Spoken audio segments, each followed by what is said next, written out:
Hello, everyone, and welcome to Fill in the Blank. My name is Abhi. My name is Harsha, and we are your hosts for this podcast. Now, to give a little rundown to our new listeners joining us today, me and Harsha, we get a guest with us every week to join us in our thoughts and minds about a word they think is interesting. And today is going to be our first YouTube episode, as people can YouTube from see us, and you can hear the audio from Spotify or wherever you're listening. So, yeah. Yippee. So today our guest is Vaisakh. How are you doing today, Vaisakh? I'm doing great. How are you guys? We're doing good. So tell us a little bit about yourself. I'm a sophomore, so 10th grade. I attend BHS. Pretty interesting. I'm currently doing virtual for 2 weeks, just, catching up on assignments and stuff. Just chilling. Yeah. Did you do virtual for the last 2 weeks or no? I did, yes. So my grades dropped a little bit, so I had to get that up. So I did that, and they got up, so I'm trying to keep them consistent. So Gotcha. Yeah. Gotcha. Nice. All right.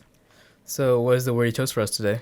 I chose the word society, and so it just seems like an interesting word for me specifically because, especially in this day and age, it's hard to find a true society in which, all individuals know each other, especially when, in America, cities are, at least 30,000 per people. I mean, I know Bentonville is around there, so Yeah. it's just interesting to see, if we can find a true society or a true community throughout the world today.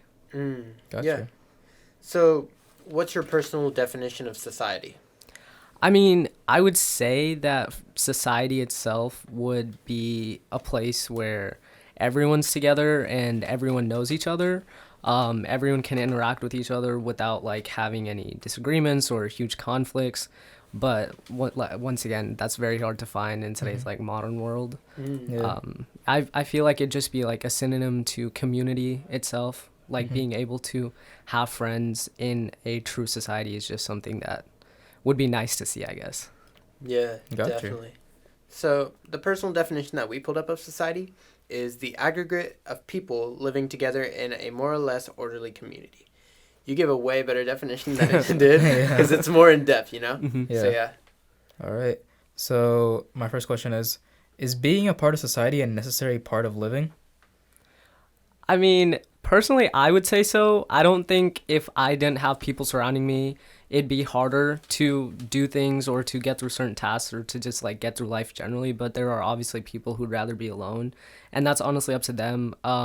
But I feel just the majority of the population, most of us need to have those people that we consider part of our own personal society that we can use to get through life and to be able to live to the full extent, because we don't have forever. So So, you're saying society is something that can help people move forward in their life?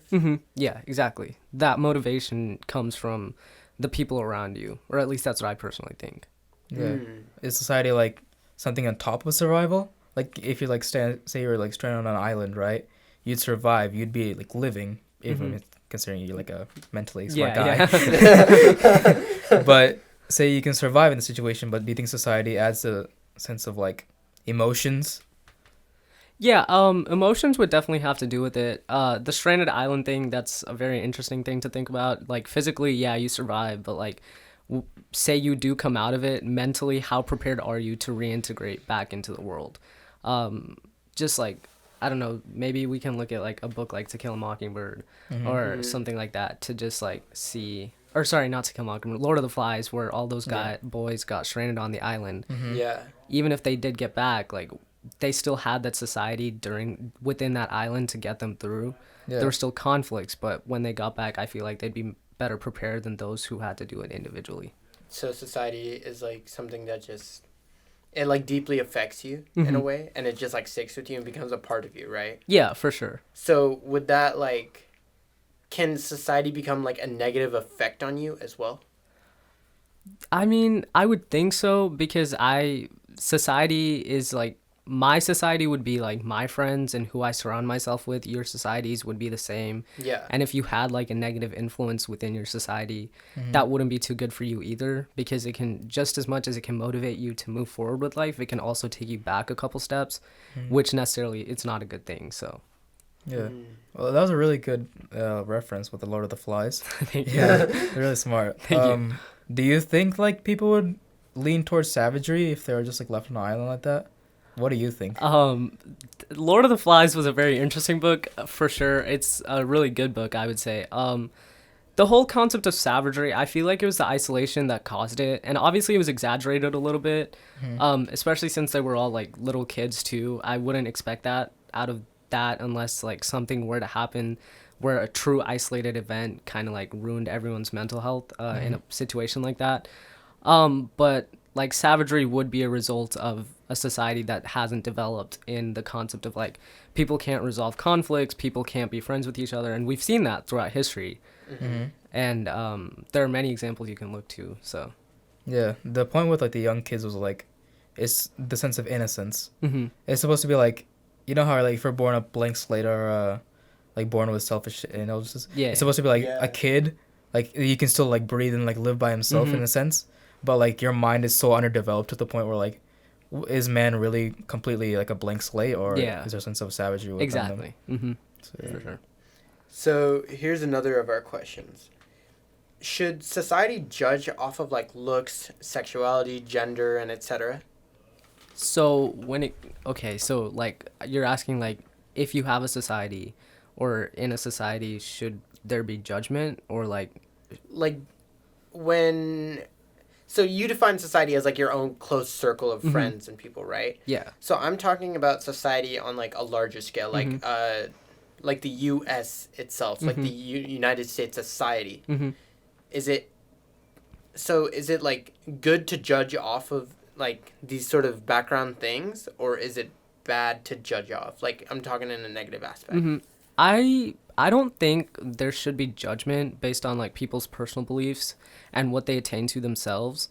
Obviously, I think we should all acknowledge that some people are different than others and some people are more different than others, and we need to know that that's there. But I'd rather say instead of judging them for it, we accept them, because I feel like that's what helps us grow as a society, because judgment can go very two different ways, and there's like a fine line between when it becomes terrible and when it's actually like okay. And that's like the biggest problem that I feel like we face today itself too in the present. Where is that fine line? I mean, it would come down to it like when people are negatively affected because of other people's judgment and it leads them to do things because their society has affected them like that. Because obviously in the United States, in the present itself, we see so much judgment going on based on people's race, sexuality, gender, and etc., right? And that's all part of the fault that people don't know. Like, instead of acknowledging it and accepting it, they just continue to judge them and harass them for it in a way. Harassment may be too strong of a word, but like... I mean, it does exist in some cases. Like, instead of like... It's a community also, right? Like, if you're born with the idea that, like, I don't know, gay people shouldn't exist, if you're born with that and you grow up with that idea, you're going to be, like, stuck with that idea and you just judge those people. It's like how in our generation we're more accepting of, like, different races and different sexualities and all that stuff compared to our parents or grandparents and all that stuff. Yeah, it's the whole concept of, like, nurture versus nature. So. It's also the concept of where how you're, like, brought up is what defines how you're like taught and how you perceive the world as well. So if your parents are like if they judge off of race and they're racist, then and they've put those values onto you and you've like stuck with them, then it's not going to really change you, because you're going to continue to have that sort of belief from hearing it from your parents and maybe from your grandparents. But there's also factors that come into play, like teachers, politicians, reading the news, hearing about whatever goes on in your world, listening to friends, that can also influence your mind about whatever is going on. So maybe initially you thought, I don't like these kinds of people and I'm racist. Your view can be changed dependent on how strictly you hold on to those initial thoughts and how you're resistant to change. Because change can be important in some manners, and in this sort of manner, it is important. And then the question that I wanted to bring up, it was relating to race. Shoot, I forgot it already.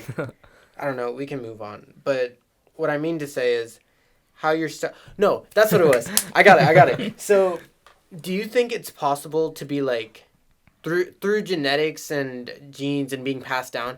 Is it possible for the like ideas to also be passed down that way through genes? I don't think so, and I obviously there can be disagreement about that. I feel like a huge thing about it is like as you were talking earlier, there's so much like influence, especially in today's world with technology improving so advancedly and like so efficiently. We see that there's so many influences that we have on ourselves, not just our parents, but like you said, the news, politics, teachers, etc. And it comes down to us ourselves to determine where our moral compass exists and like how we treat others, because obviously those who do judge off of race, sexuality, and other things, they believe they are right when they do it. And however, like I would disagree, and I would be like, no, but that's where my moral compass stands compared to them. So it just comes down to like how they let their influences influence them, because you can choose to like say you see something on the news, you can choose to let it affect you and make a decision, or you can figure out like what's actually going on, compare it, and then figure out like where you stand on a certain topic or on like how you're going to treat another person. So you can be resistant to change, or you can accept the change and learn from that. Exactly. Yeah. Nice. I feel like the biggest thing is like with the race and gender problems and all that stuff is the false sense of superiority. Yeah, for sure. And I think that's like one of the biggest things in society also. It's just like you think like you generalize people just because of one person did it. Exactly. And yeah. the false sense of superiority is like the biggest problem for me, society, because it just sets up so many stereotypes and so many like I'm just better than you type of mindset. Yeah, exactly. Yeah, we've talked to Sahas about it. I think so, probably. We talked to Sahas about the word happiness, and we were going into like how humans are like, since the dawn of time, technically, we've been genetically made to believe that we can be better than other people. Yeah. And we have that sort of mindset, like, you want to be first, you want to win at this and beat others, you want to have that superiority complex. Yeah, and I was like kind of thinking that like those two things compared, because society does have that sort of thing, even with the idea of like having a first place, second place, third place, whatever, and also having like the presidential debate going on, like who wins, who loses, all that stuff. And I feel like society holds on to that thing to where it becomes something that's ingrained in us. Yeah. Like we're born and brought up with the idea that you should always try to be the best. You should aim for first place and whatever. Yeah. And so that brings me to one of my other questions. Like, does society unknowingly enforce norms onto people?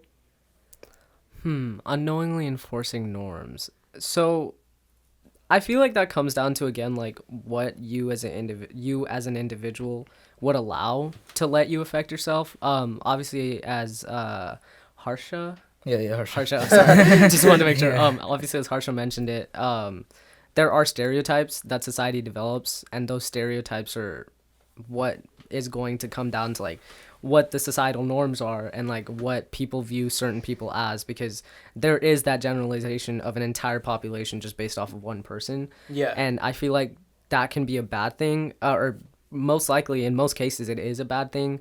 The societal norms that develop and like how society lets that take over is kind of what leads to more of like people start judging people instead of accepting them, people start judging people instead of acknowledging them, and then that's when like, okay, we see humans starting to get into conflicts, and then we see that they can't be in the same place, and that's obviously just like that's what we've seen throughout history. So yeah.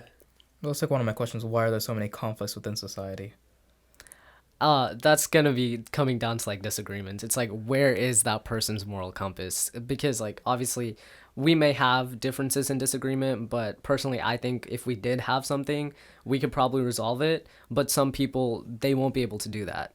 Instead of like being able to talk peacefully, they would take it to a level that they probably shouldn't take it to, and then that's when we see that conflicts actually develop instead of being able to like resolve something peacefully, which we've rarely seen throughout history. Once again, it just gets aggravated to an extravagant level where people just can't handle it anymore. And this war started. Yeah, exactly. Yeah. That's the thing. That's the interesting thing with like moral compasses is like it's your own moral compass. So you genuinely believe that you're doing something right, and I genuinely believe that I'm doing something right. Exactly. So like, what is right then? That's a very interesting thought. I don't know how to answer that because it does come down to each person's moral compass. I feel like it comes down to like based on whatever person's individual moral compass is. We can look to like how many people, like the greater good, how many people are affected and how many people are actually benefited. And if like your moral compass were to end up hurting people and mine were to end up actually helping billions, then I feel like we can, if we want to like weigh it and compare it, we could say that my moral compass is correct. But then it could also be like your moral compass It's like completely the opposite direction Exactly. and just like, I don't want to save people. What's the point? Exactly. I could yeah, be like, yeah. global warming's happening. I want to save the planet. Yeah. I So it comes down to that. It does. Yeah. And then I'm also thinking like there's also where you like something is inherently good Mm-hmm. and like something is inherently bad. And that's like something that I feel like society has taught into us without us knowing as well. Yeah. Because we might say like, oh, this is good because of what it's doing to the environment, what it's helping out other people, and then it also has a negative effect because everything that we do has both positives and negatives. There's nothing Yeah. that completely positively affects something. There's always going to be like some sort of negative because nothing's perfect. For as well. sure. Yeah. And I feel like that also comes down to like how society is developed into like governments and classes and like differences in age, structure, infrastructure, and all of that. Because a lot of those positives and negatives, like say, obviously, I mean, I feel like we could all agree that ending world hunger would be a good thing. But someone would find a negative in that and be like, no, that's not financially feasible, and it would ruin the economy of certain countries. And I feel like that's where a lot of those negatives come from. It's just like the way we've built up society, more of into like a, not as a philosophical concept where we discuss like moral compasses and how humans treat each other, but rather like into governments, infrastructure, and etc. And that's where like a lot of those negatives that we see that actually come from, and that's what's inhibiting us from actually helping the greater population. Yeah, it's like, what is it? The moral compass is like, we don't really know what is right. It's just what we think is right. Yeah. Yeah. So society is like a group of people, right? Mm-hmm. So is it just a sense of like majority rule? But once again, the majority rule, yeah, you could apply that. But then, like, if you did have your own moral compass and you were like, it doesn't matter, we need to save the Earth first, and we're talking about global warming, okay, yeah, but then you actually see that we're benefiting future populations, whereas my moral compass might just be helping, like, people in the present. So I don't really think you can weigh it. It just comes down to, like, as Abhi mentioned, like, what is inherently bad and what is inherently good, and that's, like, what society has drilled into us. Like your pros and cons of like the idea thing going on, Yeah. Yeah. There's also the idea of, how is it follow the crowd or like it's not crowd control, It's like groupthink. groupthink. Yeah. Yeah, I feel like groupthink is something that's like really heavily in society as well because we've also had I'm gonna bring it up to the stuff going on about like judging off people off their race and whatever, because as a society right now we're conflicting between like the presidential debate, and politics is a big thing going on right now, and people are arguing for trans rights, which is good, and like arguing for racial equality, gender equality, sexuality equality, whatever, and they're arguing all for that, and in order to save that and preserve that, they talk about like, okay, Biden is probably not the best choice out of like choosing against someone else, but he's better than Donald Trump because Donald Trump will probably cause something that'll negatively impact those.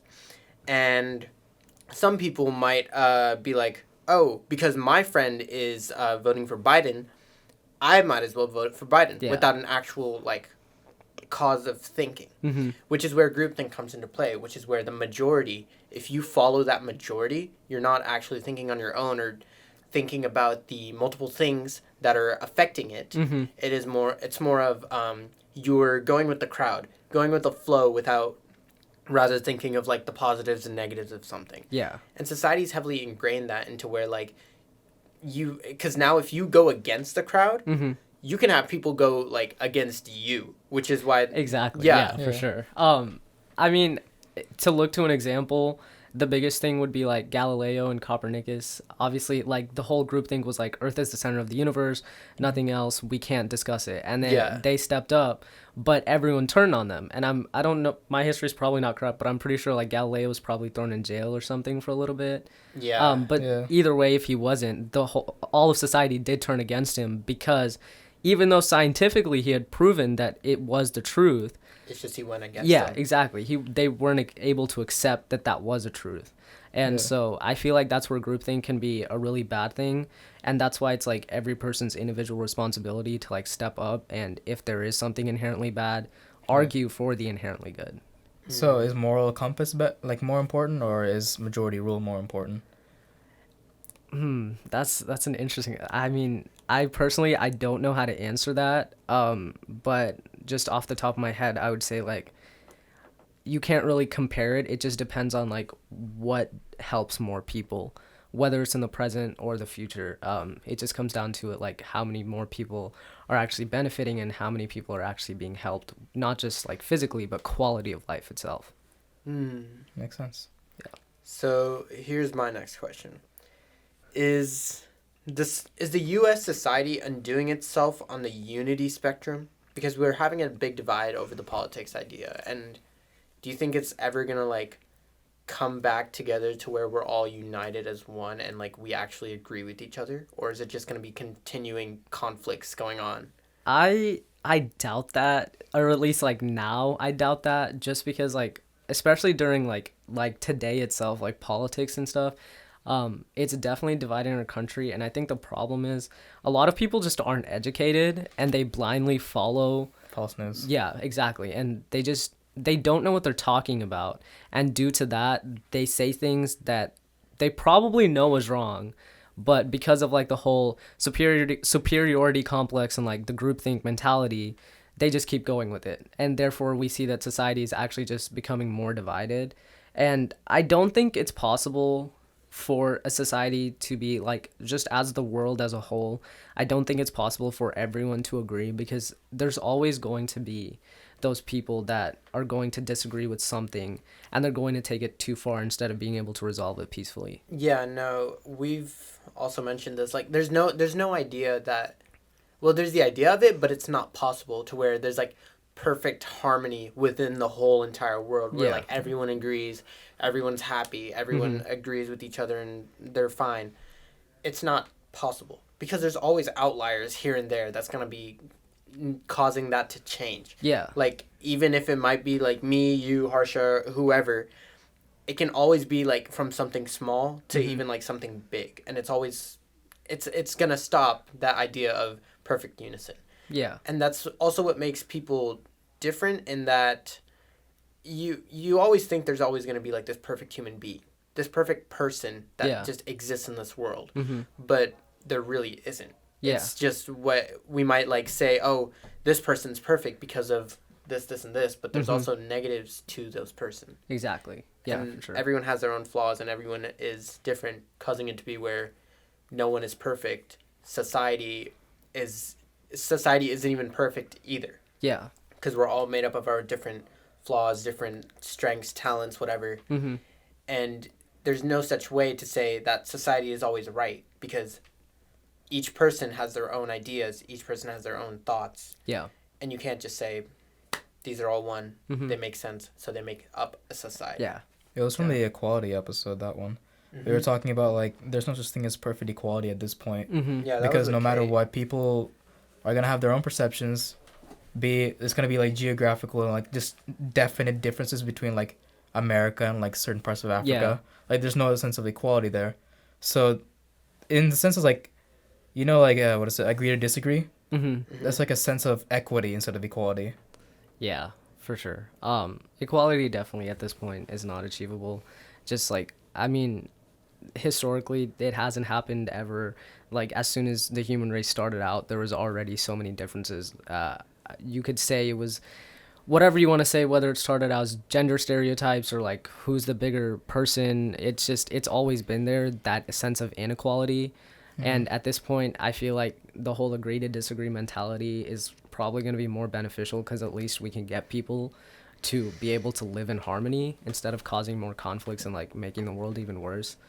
And obviously this stuff just leads to even more things that become problems with like people not getting enough access to medicine, food, water, and then leading even further to like some people are becoming more advanced, but at the same time they're terribly affecting the environment. Like it's all just a chain, and it starts everywhere, and each chain just leads to another link part of it, and it's just a whole net of problems. So It goes both ways for like political parties. It's like you think about like I support the Black Lives Matter movement, but sometimes it's just like, why didn't you post a black square? Why didn't you do this? Why didn't you do that? And it's like the sense of like, rather than just attacking that person, either agree to disagree or educate them. Yeah, That's for sure. And those are the optimal ways, because just saying like cutting them out your life, or just like straight up saying I don't want to talk to you, or just blaming them, or just like calling them out, is never really effective. What do you say? Yeah, I would definitely agree with that. I mean, personally, I could say like, so I am not a Trump supporter, but at the same time, like, it's just the whole concept of like, I think Biden would be better than Trump at this point, but I'm not necessarily saying that he's the best option.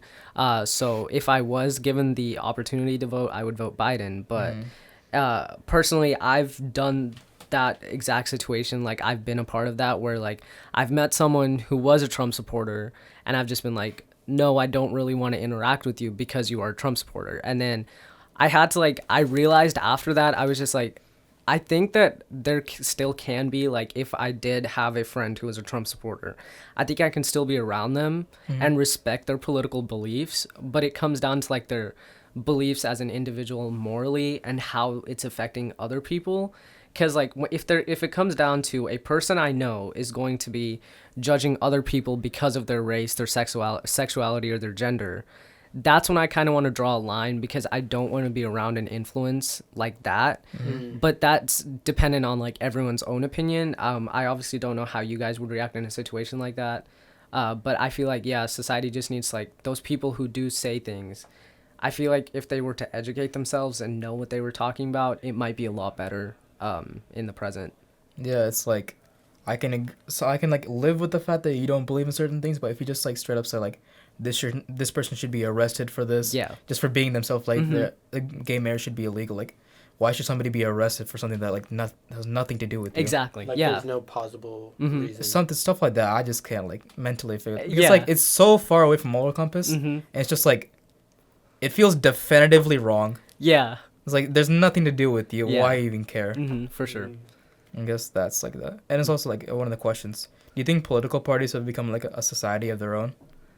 Political parties? I would say so, yeah. But that's like the whole thing, like society's deriving from like the whole philosophical concept to like the building of infrastructure, and that's where we see the problem. The government has become like its own individual society, especially with like bipartisan political parties and stuff like that.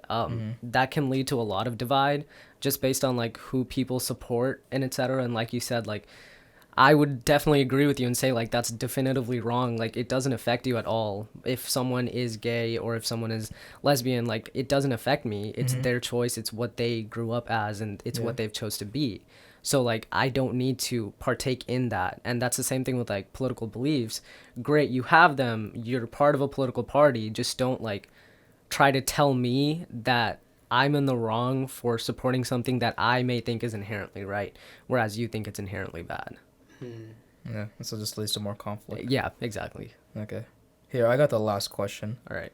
How has technology affected societal interactions? That's also very interesting. Technology has definitely come a long way, and especially in the past, there haven't been many societal interactions. But as the world has urbanized and globalized, we see that society has just been like, in terms of like cultural interaction, we see that happening, and we see the same thing with society itself. Especially after the Black Lives Matter movement started, we saw that around the world, people were having protests, peaceful or violent. They were still having them, and we see that like even though people may not have talked about it to each other, we still see that that's some kind of an interaction of society itself, just because like they're showing their support for something they believe in, despite the fact that they're like half the earth away. And I think that technology has definitely improved that, but at the same time, it has positive and negative consequences. Do you think it's like separated some people from the world? As in, has technology separated people from the rest of the world? Yeah, like has it made people like feel secluded or like in their own thoughts and ideas, or it just made find people that are think the same as you? I think you could approach it either way. With my personal experience, technology has allowed me to interact with people around the country and my family back in India, and I can talk to them about certain things, and I find people who are similar to me. But at the same time, I can also find people who have completely different thoughts from me, and I would necessarily seclude myself from those people. Just number one, I don't know them, and number two, because of like what they believe in and what I believe in comparatively. I don't know if I could say that people isolate themselves because of technology, because technology does have a lot of negative things happening due to it. It just comes down to the individual. Yeah, I watched a documentary called The Social Dilemma. Did you hear about it on Netflix? Yeah, I have. Yeah, I have heard about it. Yeah. It was talking about like, just the main thing was like, screen time is crazy. Like, and everybody has like a 5-hour screen time. It's just ridiculous. and also the spread of fake news. Yeah, for sure. Some people might exploit that, the whole idea of like fake news, if you know what I'm referring to. But I think fake news is definitely a problem with like people actually being able to educate themselves. And the same thing with like screen time. Like, I do have a high screen time, and it's a problem I'm trying to like work on, just like not being on my phone as much. But like technology has influenced me greatly. Like, a lot of things I can't do without it. Like, I use my computer for school, I use my phone to contact people, keep touch with my family, etc. But I think it would be great like if just one day we all put down our phones and just like interacted with each other. Yeah, for sure. Yeah, this podcast is yeah, exactly. Yeah, exactly. It's interesting because we're talking and we're like talking to an audience, and we're seeing our reflections, our social and like moral compasses on them. Yeah, for sure. Interesting. Well, thank you, Vaisakh, for joining for me. sure. Thank you for having me. This has been awesome. Yeah, it was. It definitely was. So, is there anything you'd like to leave our listeners with? I think the entire podcast covered it. I really enjoyed this conversation. It's not really something we see every day. I just feel like if people keep talking to each other like we have today and actually discuss ideas instead of just growing hatred, I feel like the world would be a better place. But like, I'm a 15-year-old guy saying this. It doesn't really impact anyone other than like our listeners. It just comes down to like, just treat everyone with kindness, just like build your own society, and don't let it get too big to where like you don't know people, but at the same time don't let it get too small to where you're isolated. It's just like, it comes down to like your own society and your own moral compass, what you think is inherently good, but just don't let it like affect other people, is what I would say. Gotcha. For sure. All right, well, thank you again. This has been awesome. For sure. Thank you. Yeah, my name is Abhi. My name is Harsha. I'm Vaisakh. And this has been Fill in the Blank. Thank you so much for tuning in. Goodbye. Bye. See you guys.